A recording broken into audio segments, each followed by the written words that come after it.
Hello दोस्तों, स्वागत है अपने यूट्यूब चैनल में। दोस्तों, अगर आपने टेलीग्राम चैनल नहीं ज्वाइन किया है तो प्लीज़ ज्वाइन कर लें। वहां हम डेली नोट्स प्लस पीडीएफ डाला करते हैं। टेलीग्राम की लिंक डिस्क्रिप्शन में डाल दूंगा, वहां से आप ज्वाइन कर सकते हैं। और अगर आपने मेरा चैनल सब्सक्राइब नहीं किया है तो प्लीज़ सब्सक्राइब कर लें और साथ में ही बेल आइकन की घंटी को भी दबा दें, जिससे कि मैं वीडियो को अपलोड करूं तो आप तक सबसे पहले नोटिफिकेशन पहुंच सके। चलिए इसका पहला क्वेश्चन देखते हैं क्या है। समसूत्री विभाजन के फलस्वरूप है गुणसूत्रों की संख्या में कोई परिवर्तन नहीं होता है। और दूसरा देखते हैं, सूत्री विभाजन की अवस्थाएं का सही क्रय होता है। Interface, prophase, metaphase, anaphase, telophase. ये राहुल के टॉप 10 सीरीज के ये 2016 का है। ये देखिए इधर, ये टॉप 10 है। इसके जंतु विज्ञान का टॉप 10 प्रयोगात्मक सही टॉप 10 के क्वेश्चन आंसर हैं, आपको वही करा रहे हैं। और ये इम्पोर्टेंट है जो ये बोर्ड परीक्षा में पूछे जाते हैं। और इसमें तीसरा देखते हैं, सेंट्रोमियर गुणसूत्र का एक भाग है जो सहायता करता है गुणसूत्रों के प्रचलन में। अर्धसूत्री तथा सूत्री विभाजन में एक मुख्य अंतर यह होता है कि अर्धसूत्री विभाजन के दौरान गुणसूत्रों के क्रोमेटिड्स के बीच विनिमय होता है। अब पांचवा देखते हैं, प्रोटीन एवं आरएनए का संश्लेषण किस चरण में प्रारंभ होता है। तो इसका आंसर देखते हैं। इसका आंसर है जीवन अवस्था में। अब छठा क्वेश्चन देखते हैं, निम्न में से कौन कोशिका विभाजन के लिए आवश्यक है। तो इसका सही उत्तर है सेंट्रियोल।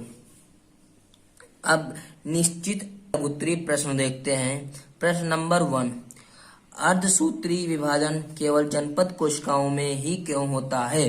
तो इसका सही उत्तर है जनन अंगों की द्विगुणित युग्मक निषेचन के समय परस्पर मिलकर द्विगुणित युग्मक बनाते हैं। इस प्रकार पीढ़ी दर पीढ़ी गुणसूत्रों की संख्या निश्चित बनी रहती है। अब प्रश्न नंबर दूसरा देखते हैं, कोशिका चक्र की किस अवस्था में डीएनए का द्विगुणन होता है। अंतरावस्था की इस अवस्था में कोशिका चक्र की अवस्था में डीएनए का द्विगुणन होता है। अब तीसरा क्वेश्चन देखते हैं, अर्धसूत्री विभाजन की किस प्रावस्था में क्रॉसिंग ओवर की क्रिया होती है। तो ये प्रोफेज प्रथम की उप अवस्था पैचिटीन में अर्धसूत्री विभाजन की प्रावस्था क्रॉसिंग ओवर की क्रिया होती है। अब चौथा क्वेश्चन देखते हैं, माइटोसिस शब्द का प्रयोग सर्वप्रथम किसने दिया था। तो इसका सही उत्तर है फ्लेमिंग ने।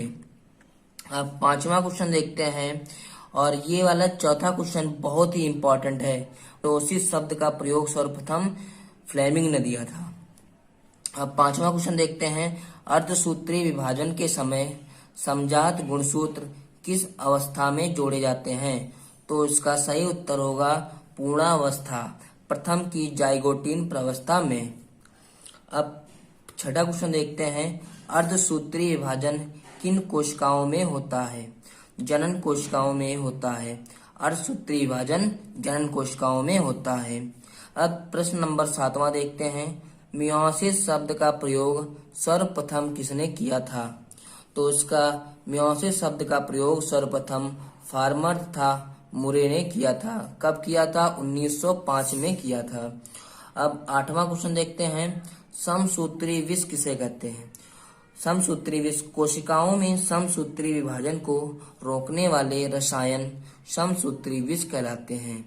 कोशिकाओं में समसूत्री विभाजन को रोकने वाले रसायन समसूत्री विष कहलाते हैं, जैसे कॉलचिसिन, मस्टर्ड गैस आदि।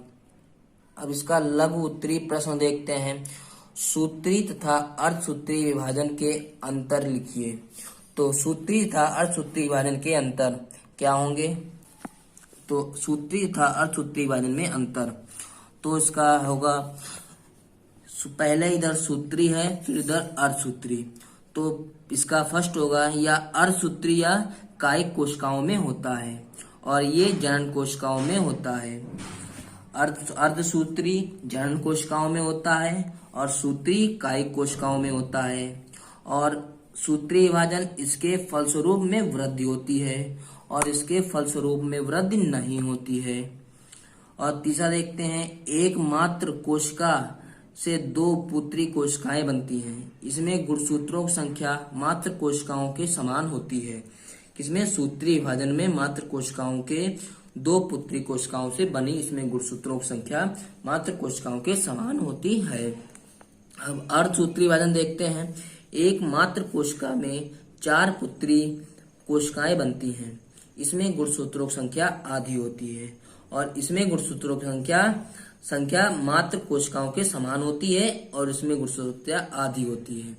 और इसमें जब चौथा देखते हैं, इसमें सूत्री विभाजन में इसमें क्रोमेटिड्स का बंटवारा होता है, और इसमें अर्धसूत्री में इसमें प्रथम अर्धसूत्री विभाजन में गुणसूत्रों का और द्वितीय अर्धसूत्री विभाजन में क्रोमेटिड्स का बंटवारा होता है।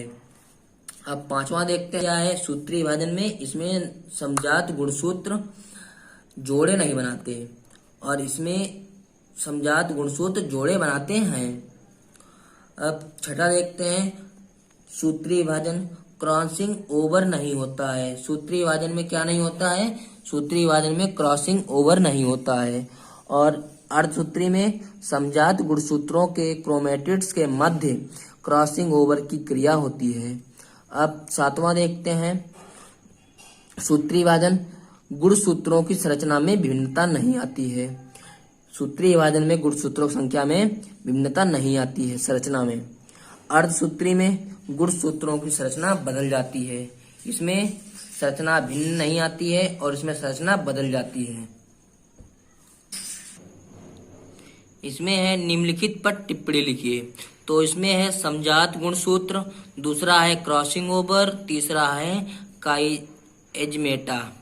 तो इसमें सबसे पहले देखेंगे समजात गुणसूत्र यानी कि होमोलोगस क्रोमोसोम्स। इसका टिप्पणी देखते हैं क्या है। वे गुणसूत्र जो संरचना में समान होते हैं समजात गुणसूत्र कहलाते हैं। अर्धसूत्री विभाजन के समय समजात गुणसूत्र जोड़े बना लेते हैं। वे गुणसूत्र जो लक्षणों में भिन्न होते हैं विषमजात गुणसूत्र कहलाते हैं। इसमें गुणसूत्रों जो लक्षण के भिन्न होते हैं वो विषमजात गुणसूत्र कहलाते हैं। अब खा देखते हैं क्रॉसिंग ओवर। इसमें क्या है, अर्धसूत्री विभाजन प्रथम की पूर्वावस्था प्रथम में समजात गुणसूत्र परस्पर जोड़े बनाते हैं। इस क्रिया को युग्म बंधन साइनेफिस कहते हैं। प्रत्येक गुणसूत्र लंबाई में फटकर 2 क्रोमेटिड्स बनाता है। इस प्रकार 4 क्रोमेटिड्स के समूह को